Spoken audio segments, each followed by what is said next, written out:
As the quote goes, a man and his tools make a man and his trade.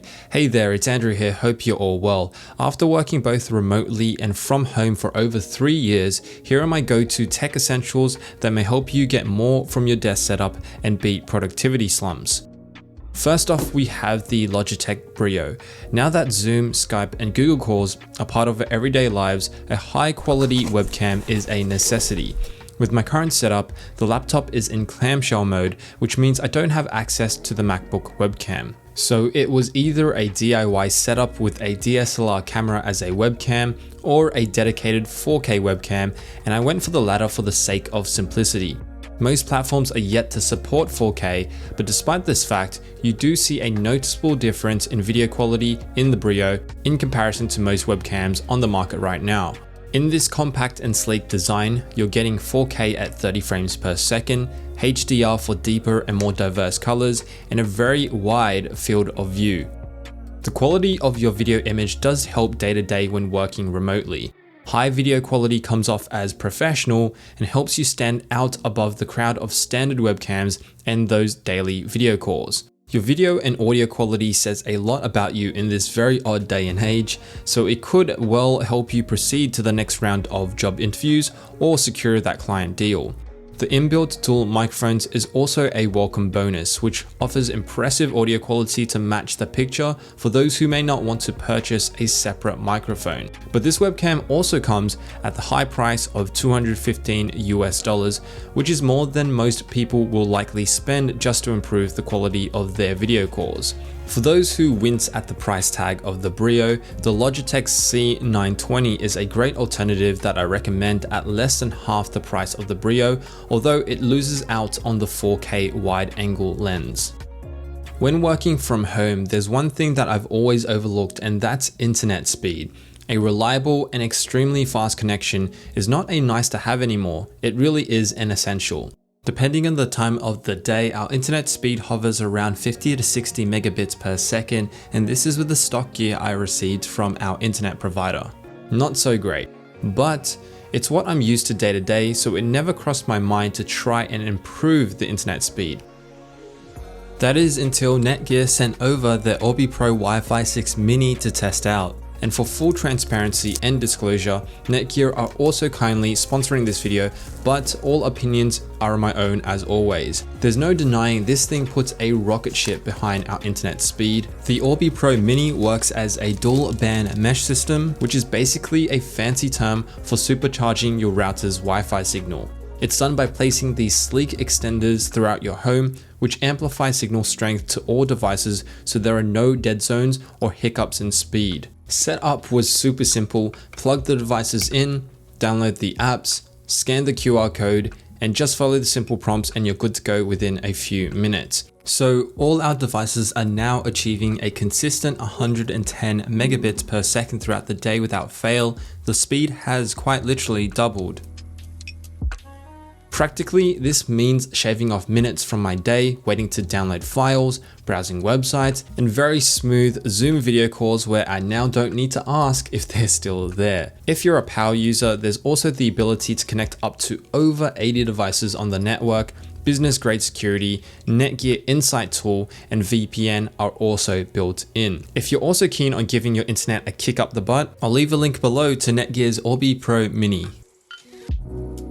Posture and back pain is a real problem considering we spend on average more than 2,000 hours at our desks every year. That's a full 3 months. Pretty scary number, and so it's important that we take care of our physical health with all the time we spend in front of our desks. My sit-stand desk has got to be the MVP of my home office setup, and although not cheap, it's worth every penny. Being able to stand when you start to feel some discomfort in your back when sitting all day, and still being able to chip away at your work, or vice versa, sit when your legs are getting tired from standing, is more enjoyable than I had imagined. For mundane tasks like reconciling my business's finances or answering simple emails, I typically like to stand, and for problem solving and creative tasks, I prefer sitting down. The ability to have these options with a large 38-inch ultra-wide screen seemingly float on the desk is something I really do appreciate day to day. This specific sit-stand desk I'm currently using is the OmniDesk Pro in acacia wood, which is handcrafted from a single plank of wood. It matches the warm, woody and white aesthetic of this office, and I particularly like the unique natural wood markings. You could also go down the DIY route and get yourself the motorized desk legs and an IKEA worktop such as the Carlby bench, which works just as well. If you think you'd benefit from standing up while working, I recommend saving up and investing into a sit-stand desk.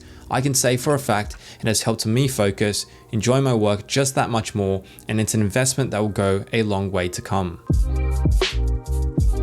Just like your video quality, audio quality is just as important when it comes to your day-to-day work. My go-to microphone is now the Shure MV7, a relatively new microphone on the market. It gives me condenser quality audio through a USB cable, and it's what you're hearing right now. As soon as I started using the microphone on calls and on this channel, I was asked what sort of microphone I'm using because they could clearly hear the difference in audio quality. If you're familiar with the Shure SM7B, they look strikingly similar, and in a way, it is similar. The weighty construction of the MV7 itself is sleek in jet black, and the LED volume indicators are a nice touch. Being a USB microphone, you get access to Shure's complimentary Motive app, which gives you a stack of microphone options and functionality. You're able to control the microphone, change the tonality of your voice, and get more granular with the inputs within this simple app. A major downside to this microphone though is the very flimsy stock pop filter provided by the MV7. It did not reduce the plosives whatsoever, so if I spoke close to the microphone with the stock filter, it'd sound like this. Peter Piper picked a pickled pepper.